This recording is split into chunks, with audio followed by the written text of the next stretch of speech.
Assalamualaikum warahmatullahi wabarakatuh.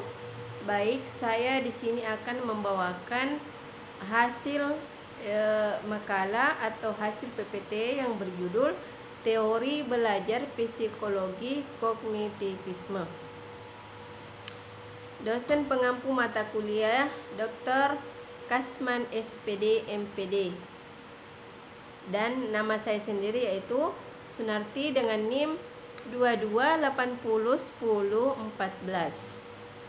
Pembahasan yang pertama yaitu tentang tokoh-tokoh kognitivisme dalam pembelajaran, yaitu yang pertama Jean Piaget, Jerome Bruner, Ausubel, Robert M. Gigne. Yang kedua saya akan membawakan pembahasan yaitu pengertian teori pembelajaran kognitivisme. Definisi kognitivisme berasal dari kata cognition yang mempunyai persamaan dengan knowing, yang berarti mengetahui. Dalam arti luas, kognisi adalah perolehan, penataan, dan penggunaan pengetahuan. Pada dasarnya, belajar adalah suatu proses usaha yang melibatkan aktivitas mental yang terjadi dalam diri manusia sebagai usaha yang melibatkan perubahan dalam pembentukan proses interaksi aktif dengan lingkungannya untuk memperoleh suatu perubahan dalam bentuk pengetahuan, pemahaman, tingkah laku, keterampilan, dan nilai sikap yang bersifat relatif. Yang kedua saya akan memberikan pembahasan yang berjudul Positif Teori Kognitivisme dalam Pembelajaran.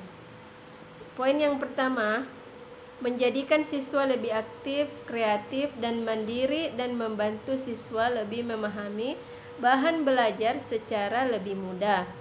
Yang kedua, poin yang kedua, sebagian besar dari kurikulum pendidikan negara Indonesia lebih menekankan pada teori kognitif yang mengutamakan pada pengembangan pengetahuan yang dimiliki pada setiap individu.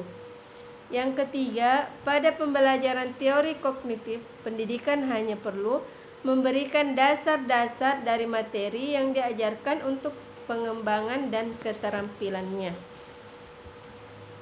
Yang terakhir, sisi negatif mempelajari teori kognitivisme. Yang pertama, teori tidak menyeluruh untuk semua tingkat pendidikan, sulit dipraktikkan khususnya di tingkat lanjut. Beberapa prinsip seperti inteligensi sulit dipahami dan pemahamannya masih belum tuntas. Poin yang kedua, pada dasarnya teori kognitif ini lebih menekankan pada kemampuan ingatan peserta didik dan kemampuan ingatan masing-masing peserta didik.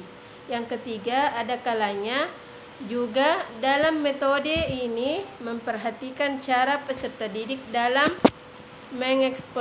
mengeksplorasi atau mengembangkan pengetahuan dan cara-cara peserta didiknya dalam mencarinya, karena pada dasarnya masing-masing peserta didik memiliki cara yang berbeda-beda.